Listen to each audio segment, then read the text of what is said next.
Welcome to the Bagel Logic Podcast, the show where Papa Tom spreads wisdom like a smear of cream cheese on an everything bagel. Here's your host, Thom Jennings.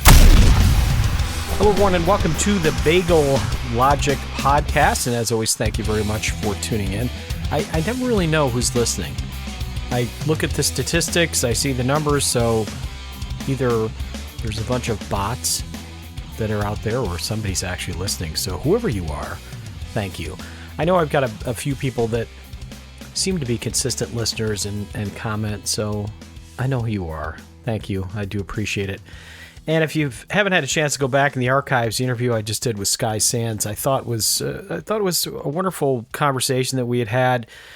And a friend of mine and I were speaking on the phone today, and he said that he listened to that and found it enjoyable. And I love it when people do that. You know, it doesn't take a lot to just reach out to somebody and say, hey, I enjoyed what you did. And it goes a long way. It makes me feel good, makes you feel good. And I try to do that. I try to be the kind of person, even when I'm out at like a restaurant, I try to give a compliment when a compliment is due. And that can be kind of weird because sometimes I feel like if I give a compliment to a waitress, she either thinks I'm hitting on her or I'm just not going to tip her well. You know, back when I was waiting tables, I always remember there was like a weird correlation between the amount that you tipped and the amount that you complimented. And it was like a lot of people would say, oh, you know, Tom, you're such a fantastic waiter. I really appreciate you, blah, blah, blah. And that usually resulted in a really lousy tip. And I remember reading a book. I don't remember what it is, but somewhere it talked about how that the reason that is the case in terms of tipping is that the people feel like in giving you a compliment, that's a form of payment. And so rather than having to give you the money, they give you the compliment. And in some cases, it's people who just can't afford to give a good tip. So they feel bad. So then, you know, they'll go to the manager or something and say, oh, you know, that Tom was the best waiter that we've ever had. And I'll be like, wow, that's really nice that they said that. But it was $100 bill and I got no tip on it. So what does it have to do with today's topic? I think a little bit of everything. Today's topic is friendship. With friends like these, who needs enemies? Yes. And very free form today. I mean, it's a topic that sort of popped into my head and has been the case many of the times that I've done a podcast episode, especially one where I don't have someone to interview. I'll record something and then I'll listen to it and I'll go, man, I can't post that. It's just, it either doesn't make any sense, or maybe it's mean-spirited, or I mentioned somebody by name. I mean, I've had that happen. All of those things have happened. So I recorded an episode earlier today that I thought on many levels was really good, but then I thought twice about it. I said, no, I can't post that. So decided to shift gears instead and kind of touch on a topic that for some reason I get asked a lot about this. You know, how to identify a potentially good friend or a person that you can trust. Now, I will say this, those people that truly know me know that I'm not a particularly good judge of character at the outset. I tend to get enamored with people a little too quickly on occasion.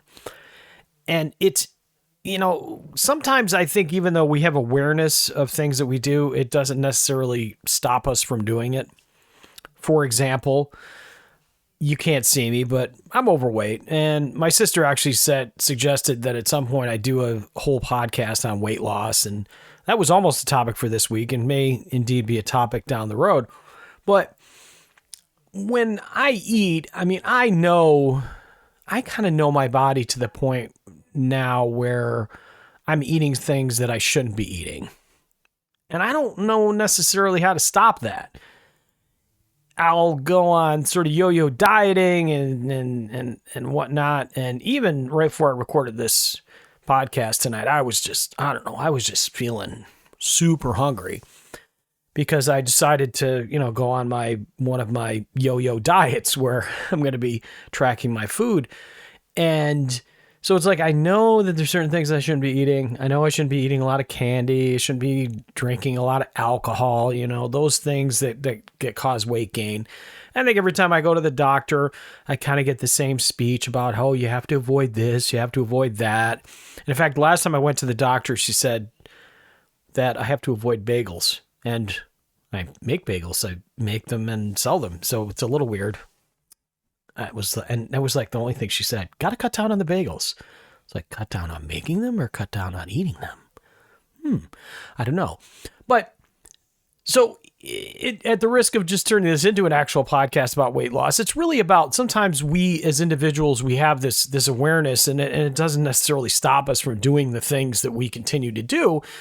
But I've been able to at least understand this kind of self-awareness when it comes to the people in my lives, the people that I choose to surround myself with, in a way that I feel like I can give advice to people, especially when they ask me about either romantic relationships or friendships or things like that, because I've really made some huge errors in judgment, and I don't know why I do it. I guess it's part of who I am, but I've put up some defenses now at my young age of 55 years old, that hopefully if somebody decides to listen to this at some point, maybe that's younger or older or the same age, I don't care, can listen to and go, oh yeah, I guess that makes sense. I do that too. Maybe I should stop that.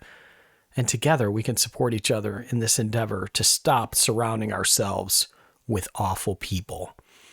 So, and I'll give you an example. I'll give you a fairly recent example. So I sold my house. I lived in this house for 27 years. It's a long time to live in a house. And I was looking for a realtor, and a lot of times you try to go and work with people that you know because there's a comfort there. But sometimes too, when it comes to any kind of business deal having to do with money or whatever, you don't necessarily want somebody that you know because you don't want to destroy a relationship if something happens and it's bad or whatever. So I put out the word on social media, because that's what old people my age do. And I said, hey, sell my house, looking for a realtor. It's like, oh, you're selling your house, looking for a realtor. If you ever want to know if you have anybody that does a particular service, just post it on Facebook, and within 3 minutes, you're going to find friends, friends of friends, friends of friends of friends of friends of friends.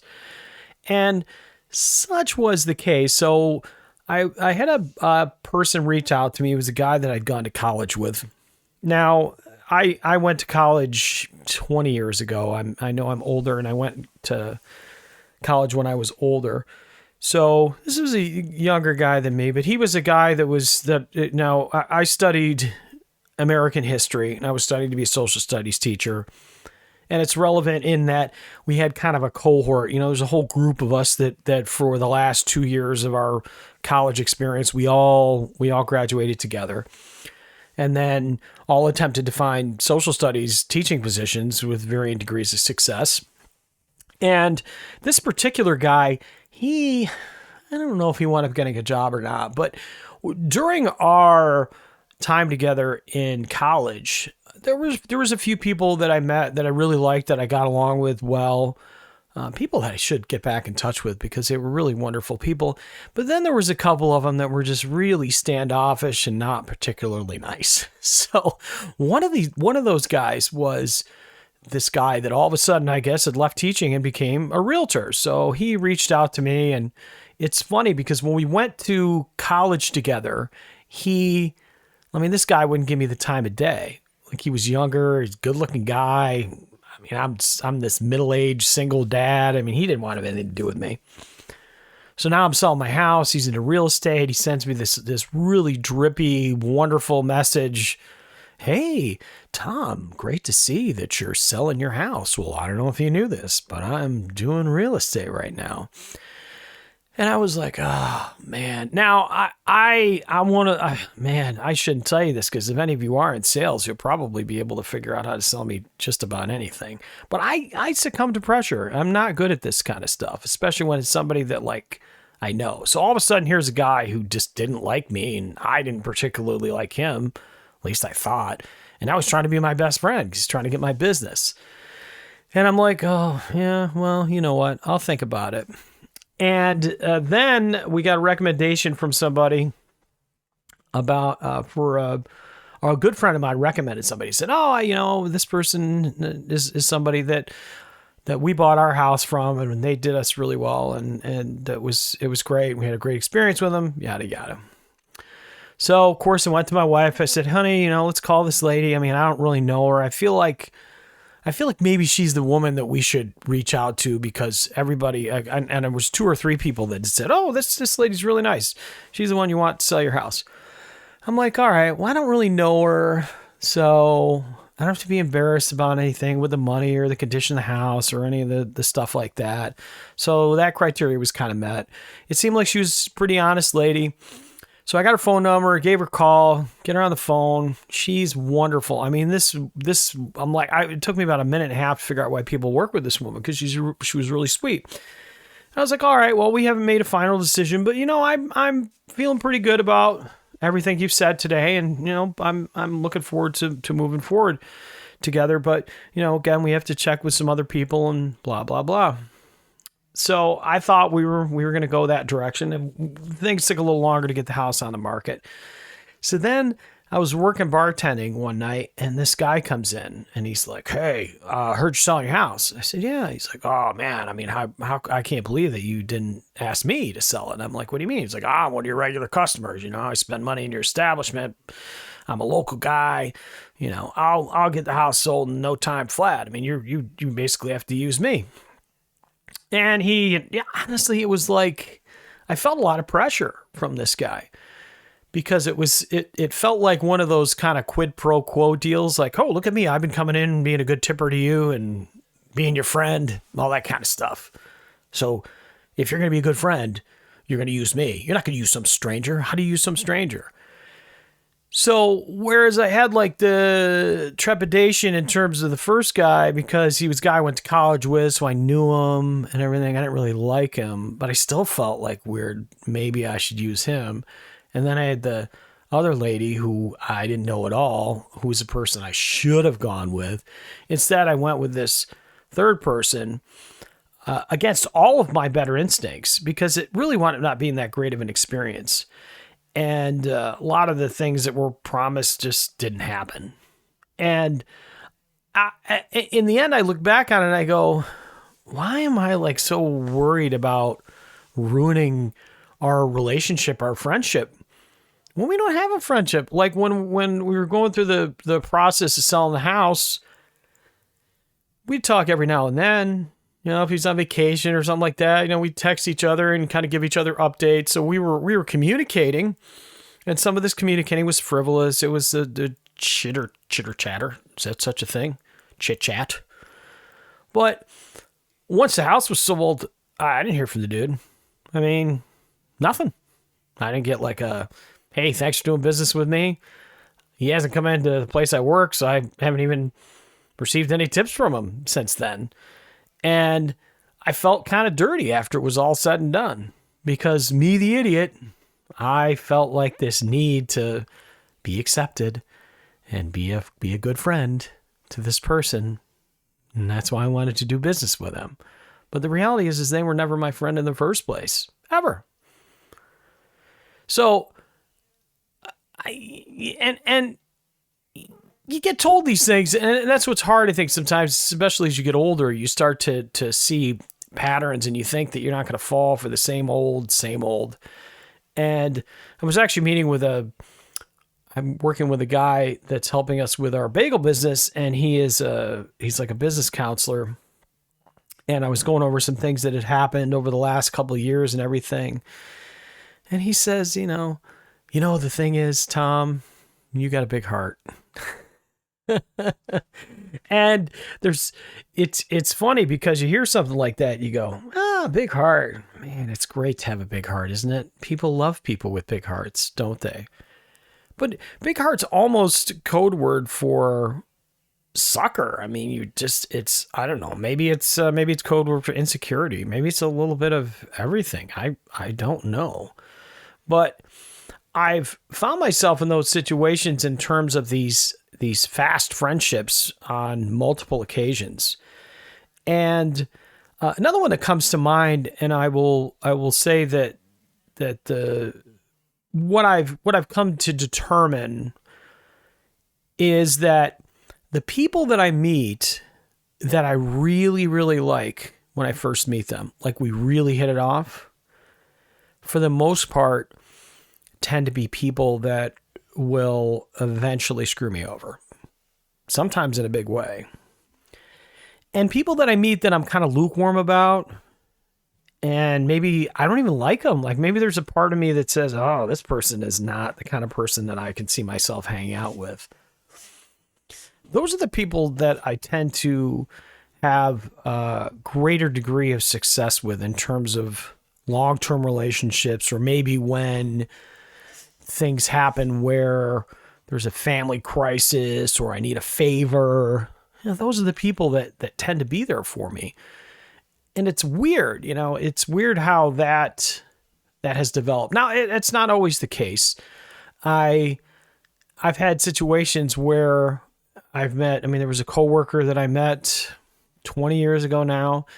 And the first day we worked together, we were thick as thieves. And he was probably the best friend I had for a long time. I mean, unfortunately, that relationship didn't really sour. It just kind of fizzled out. There's some different circumstances that happened. COVID happened, election happened, all those different things have happened.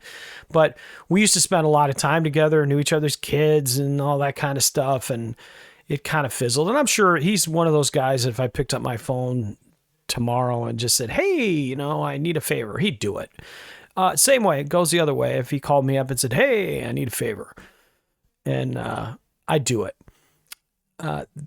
There was a one time I'd gotten a job. Actually, it was my first teaching job, and I was going through training, and there was a group of us that were going through training together. I think it was 5 or 6 of us. But on one of the initial days during the training session, this woman came over and she introduced herself to us, and she's like, "Oh, I'm such and such from the school. I'm going to be working with you." I'll call her Annie. It's close enough to her real name. And I love the musical Annie.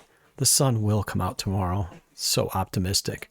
So anyhow, Annie, she comes over to where we're training. And she had to put some effort into it because we're the school that we were going to be working at, and where we were training at was a fair distance away. So she took time out of her own schedule to come by and introduce herself and say, "Hey, I'm Annie. So if anything goes on when you first start, I'm going to be your greatest resource." And I was like, man, that Annie is one sweet lady.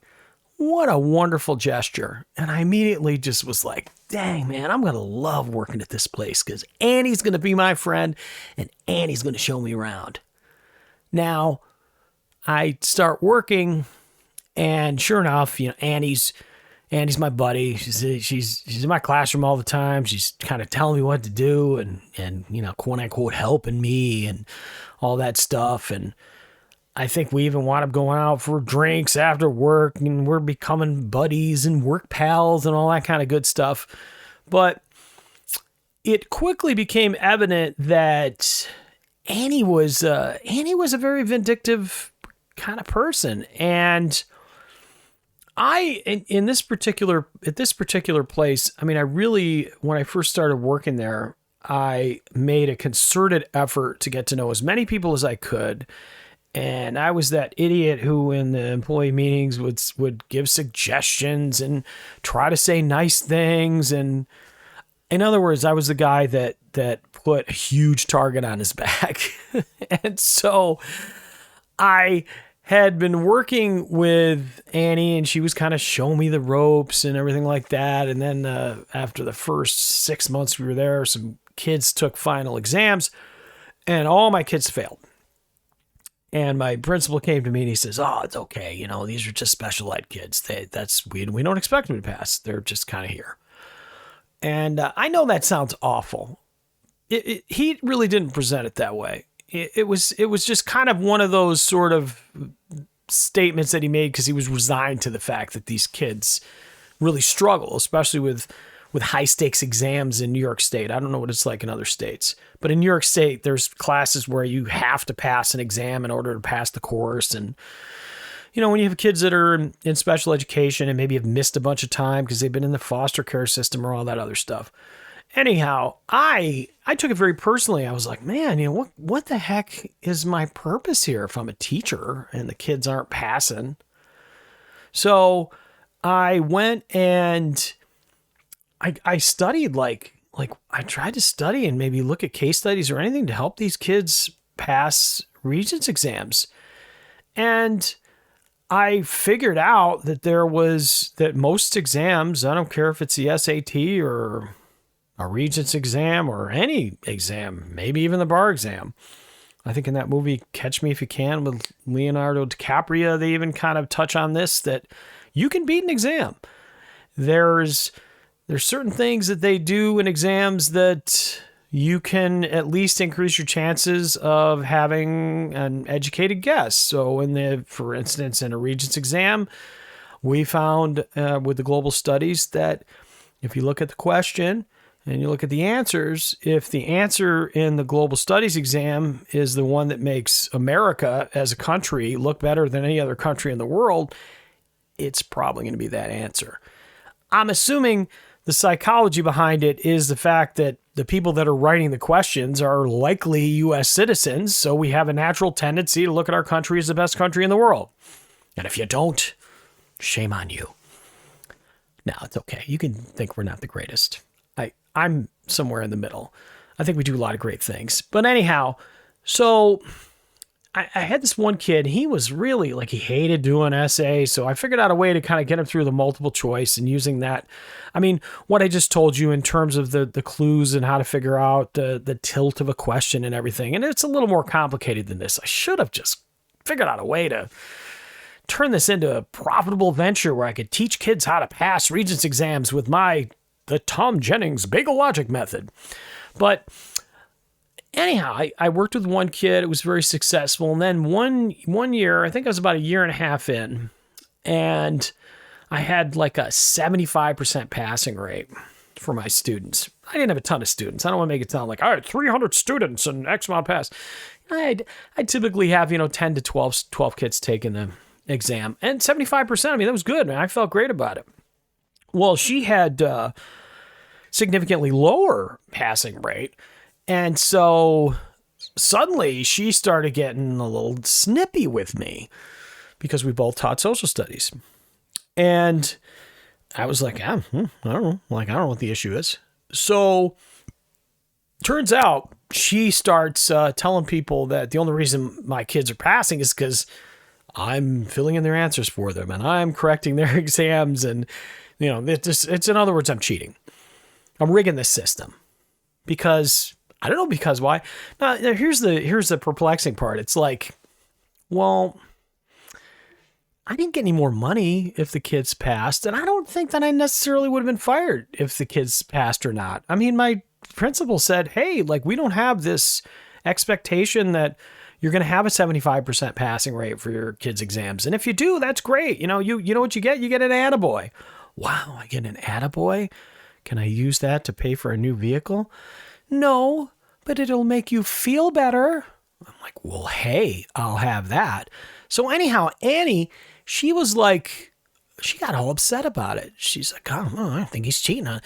So I kind of got my Irish up and I went to the principal and I said, hey man, this Annie there is talking smack about me. I was speaking to somebody earlier today too about the fact that I don't swear on this podcast, which is a miracle. I may just have to have a companion podcast where all I do is swear because this is not easy for me, folks. And you know what the right word would have been? Talking shiznito. So I'm upset. And then finally she gets called into the office, and I'm like, Annie, listen, I thought you were my friend, but indeed you are my enemy and are trying to get my reputation soiled. So my boss was like, oh, let's see, we'll have some kind of intervention, and maybe at the end of the day you'll hug and you'll be best friends and blah, blah, blah. And I said, no. I said, I'll tell you what I'm going to do. I said, I'm never, ever going to speak to you again. I'm not going to say hello in the hall. I'm not going to ask you if someone in your family has passed away, how you're doing. We will just never, ever speak under any circumstances. That way, you can't tell anybody that I said or did anything having to do with you. All right? That's how I'm going to handle it. And the whole room goes silent. They're like, wow, this Jennings guy is a pretty vindictive, angry guy. And, you know, I think that was in many ways a very effective form of keeping my distance from her, because I never had any problem with her ever since. And there's actually somebody that I work with now that we didn't have any kind of major blow up. We did have a little bit of a blow up. But when I first started there, you know, she was the one that was like, oh, I'm the one that shows you around and tells you what to do, and you're the new guy. Yeah. And then she found out that I didn't vote for the same guy in the presidential election she did, and she got all upset, and now, like, her friends and her little clique group, they don't really talk to me, and I don't really talk to them. And I don't get in a lot of trouble because I don't deal with them. Like, I don't get caught up in the drama.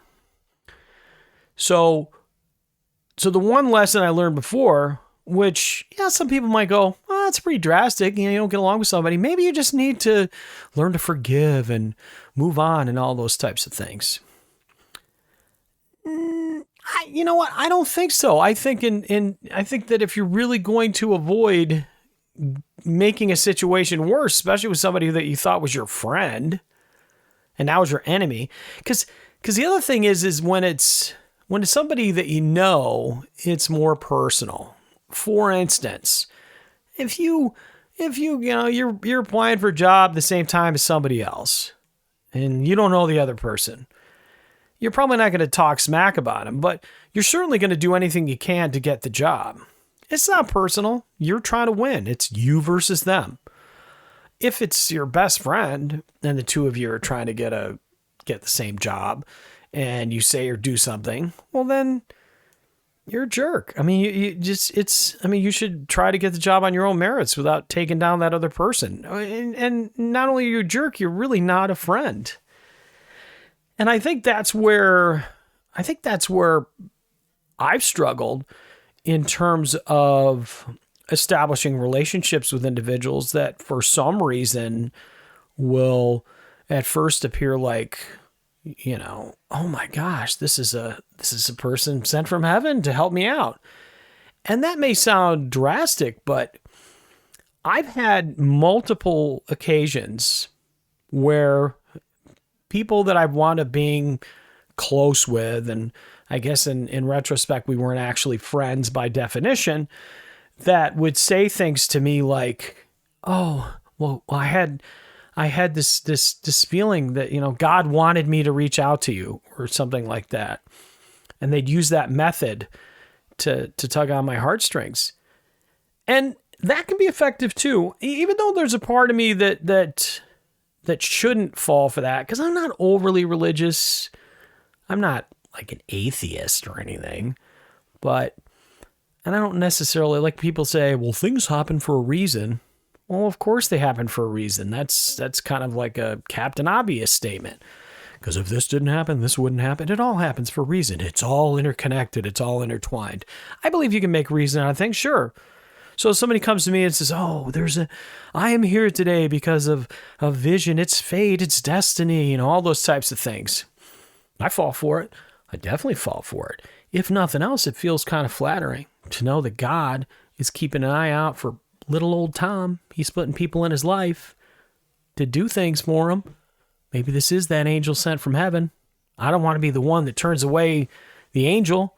I mean, my favorite movie of all time is It's a Wonderful Life, and that's an angel, Clarence.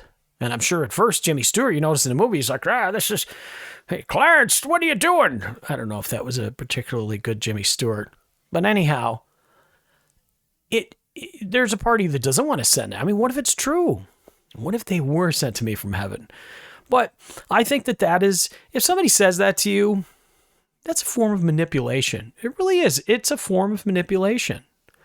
And I don't think you can really assess whether a person was meant to be in your life until after the fact. It's like, I remember when I was young and I saw this documentary on Nostradamus, or Nostradamus, however you pronounce it. And it scared the living bejesus out of me because they're going through all these things that the guy predicts. And then the big one was, if you're not familiar with him, this guy wrote these things called quatrains, and he just wrote. He just wrote. It'd be like my podcast if I just sat here, and which I do, and just kind of ramble. So if I just rambled off predictions, I'm like, well, I predict that in such and such. It's kind of like it was that old adage about monkeys typing on the typewriter. So I saw this thing on Nostradamus, and I'm like, man, this is crazy. The big one was Hister. The Hister will come out of Germany. And of course, Hister was one letter off from Hitler. And then there's some people that go, oh, he really meant Hitler. And there's other people that said, nah, Hister's an entirely different thing. It's like the guy that makes shoes back in Nostradamus' time. You can't really interpret it. So I feel like, and Nostradamus, he always pops up in the news. Like when anything big's happening, they're like, Nostradamus predicts that there will be a great flood in 3 years. And then we all forget about it. But then after the fact, World Trade Centers collapse. Nostradamus had predicted this. Well, that's great. It would have been nice to know beforehand, so we could have gotten all the people out of there before the World Trade Center collapsed. So, and the whole point of that whatever I've been saying is that I think that you can't find reason or meaning out of a relationship until you have some distance from it. I really don't believe, and I mean, even this notion of love at first sight, I think it's a great notion. It's wonderful. I think that you can have love at first sight with 3, 4, 5 different potential partners, but you're only going to remember the one that you stay with. I mean, maybe I'm unusual, but I know that there were some relationships that I had that at the beginning I was like, oh my gosh, this feels so good and we will be together forever. And then we're together like 3 months. And I don't think a lot about those relationships because they didn't last. Whereas I can remember distinctly, like when my wife and I first met, and it was, I don't know, it wasn't like love at first sight, but something happened. It was good. And here we are married, all that kind of good stuff. But I wasn't able to make sense out of the early stages of our relationship until I was 3, 4, 5 years into it. And we actually broke up a couple of times because I didn't necessarily see my relationship with my wife being a long-term one. And, in the case of many of my relationships, in not just romantic relationships, but relationships with friends, I would dig in and go, oh man, this person is such a great friend, and then just want to spend all the time with them, talk to them 2 or 3 times a day on the phone, just like I was in high school or something like that, and then realize at some point and go, man, this other person is this relationship is unequal. It's not working. And those are hard moments for anybody. And I do this thing that maybe is immature. It's probably immature. It is immature. But I have people in my life that I really like, and I've known them for a little while. And I get to this sort of what I call like a test phase in our relationship where I won't call them anymore. Like I have people, I feel there's been people I would talk to 4 or 5 times a week, let's say. And then I'd sit back and I'd go, I look at my phone and we talk 4 or 5 times a week, but yet I'm the only one making the phone calls. That's an imbalance. That's a sign of an unhealthy relationship. It's a sign of a relationship of convenience. It's not good at the end of the day. Now, there may be cases where I don't call somebody, and typically I call them, and maybe they don't call me as much, but that's because they know I'm going to call, and they'll get back to me eventually. I have friendships like that where I probably make 10 calls and they make one, but they at least make the one, and that one's important. And then when we do talk, it has meaning, and I feel good about it. You know, I got a friend who recently took a job as a over the road or whatever you call it. I mean, he's a trucker, so he's driving across country. And you know, when I first met him, I honestly I thought he was a bit rough around the edges. His humor was a bit crude. My humor can be a bit crude, so that part didn't necessarily scare me off. But yeah, he's one of those people, and he was kind of a bit of a mean drunk. Not always, but those of you that have been around a mean drunk, you know what I mean. Like it's an Irish thing. People say, he's a mean drunk, he is. You don't want to be a mean drunk. Thankfully, I'm not a mean drunk. My dad was a mean drunk. And but he could get to be a mean drunk, but not all the time, sometimes. I think he's one of those guys who's a mean drunk when he was upset about something. And he's a guy that I admire. I'll tell you why I admire him, because he's an over-the-road truck driver, because he was struggling to pay his bills. He was cobbling together 4 or 5 different jobs.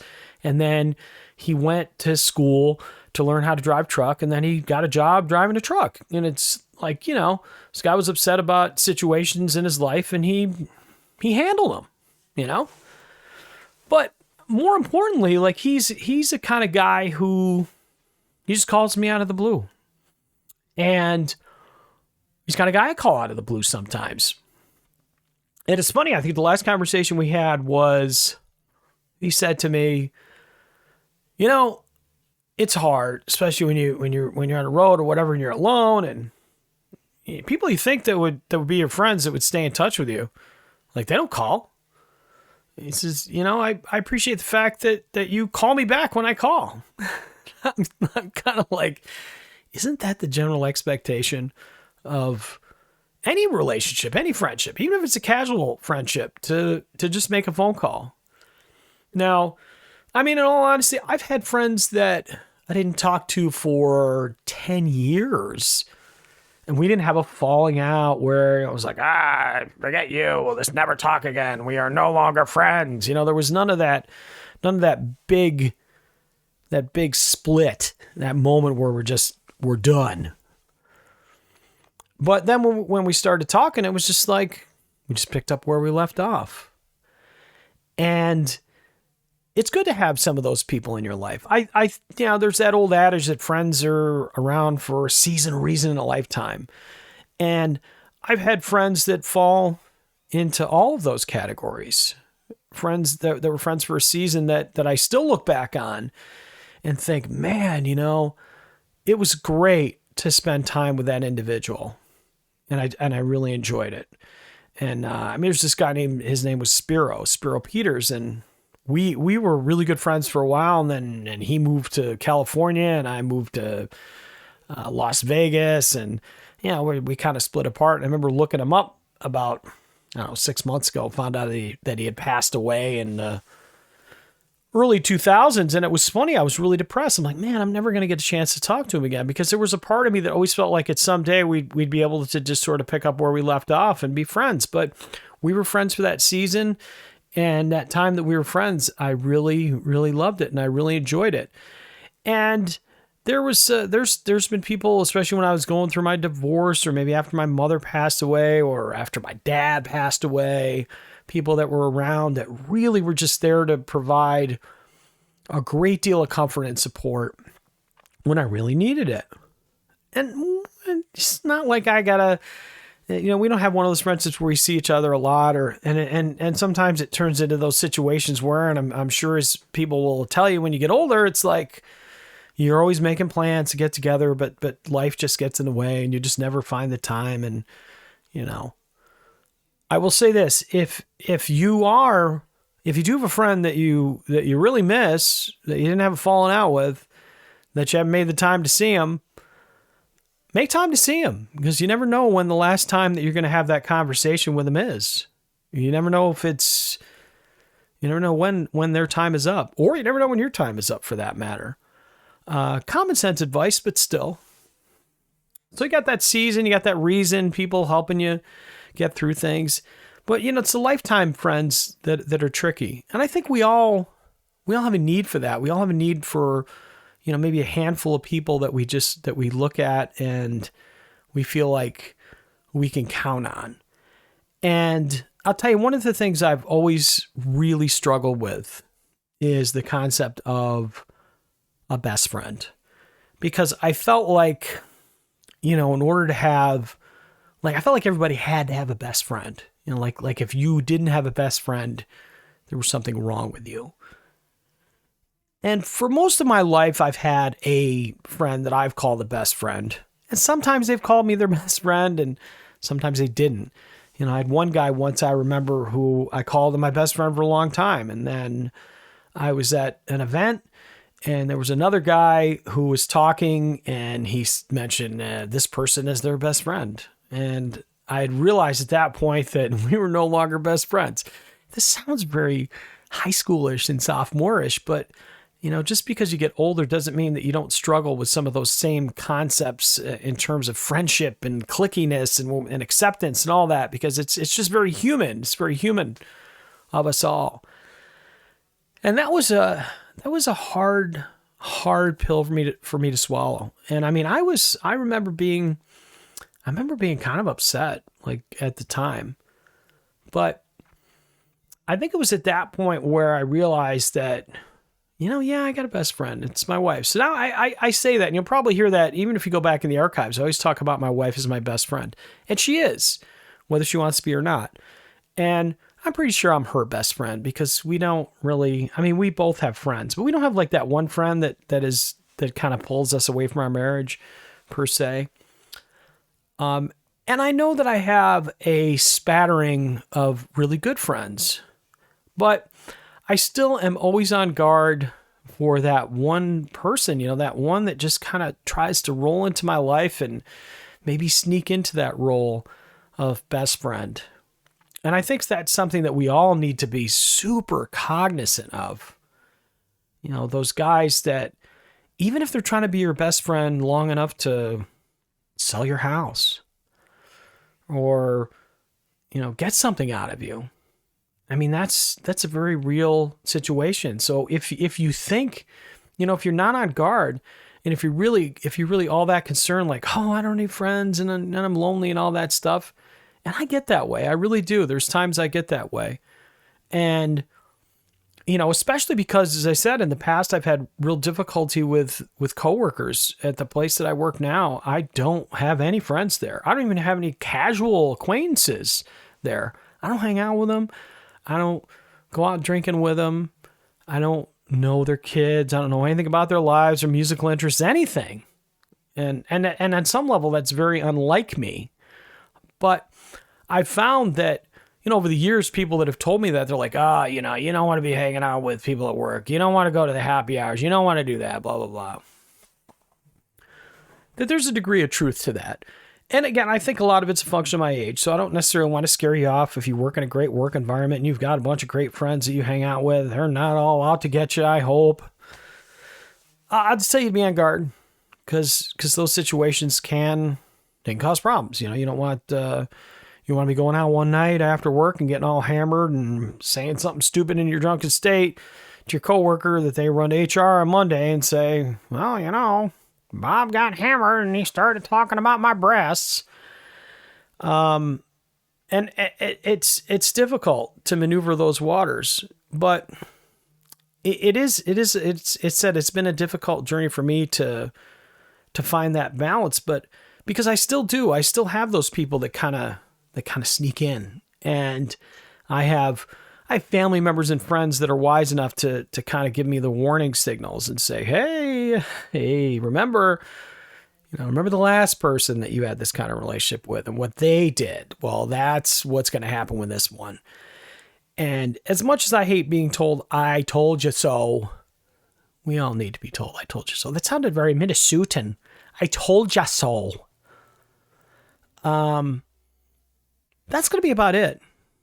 I hope you got something out of this one. I know I got something out of it. A lot of stuff off my chest. And if you are my friend and you are listening, I had this guy named Preach Freedom. Man, amazing musician. And I'll close with this story because I think it's a beautiful story. So this guy named Preach Freedom, he was a drummer in a group called Rusted Root. Their big hit was Send Me On My Way. Look it up. It's worth it. It's a great song. Now, Preach is this like 6'5" African-American gentleman, dreadlocks, just a smile that could light up a city block. Just one of those just beautiful, beautiful hearts, big personality. And I'd seen him perform with Rusted Root a bunch of times, and he was performing with a smaller band at a nightclub. And we caught him walking down the street, my son Trevor and I. Now, my youngest son Trevor, he's a drummer. This guy, Preach Freedom, was a drummer. And my son was a little starstruck by the meeting. And as was I. It's always cool to meet famous musicians. And we chatted him up and told him what a great drummer he was. And listen, it was sincere. He's a great drummer. I wasn't looking for anything. I wasn't looking for, hey, let's be friends forever. But, he said to me on that street corner, he says, you know what? You really made my day. And from this day forward, you will never pay for another ticket to a show that I'm performing. And we'll be friends forever. And this was, 12, 13 years ago. And I haven't seen him in a couple years. I think a lot of it has to do with the pandemic, and maybe his life has gone in different directions. We're not best friends. I don't even have his phone number. But you know what? He's always held true on that every time I've seen him. And every time I've seen him, he's just given me the biggest hug. And he's always made me feel good because it's always felt like our friendship has been unconditional. And, I guess on some level that goes against the whole, first time I met somebody, but not really. Because again, it wasn't like I met the guy in the street and we were hanging out together every day. Those are the kinds of instant friendships that I'm talking about. But we did have an instant connection.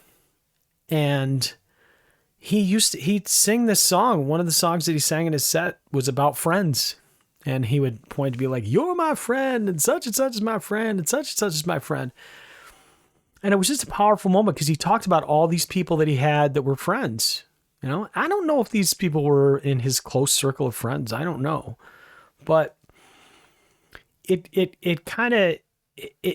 really, the thing that I took away from that is it's good to have friends.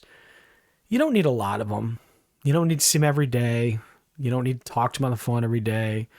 You don't need to text them every day. Honestly, if you're married, your spouse should be the person that you speak to every day. Or if you have kids or, family members, if you have people living in the same household, those are the people you communicate with every day. If you're lucky enough to have a friend that you communicate with every day, that's cool too. But you don't have to have that. You can have friends that you talk to once a month, once a year, once every 5 years, once every 20 years. And those are your friends. They are. It's typically not going to be the ones that, for whatever reason, I'll tell you that the true test of a good friend is that the relationship is not one-sided and it's unconditional.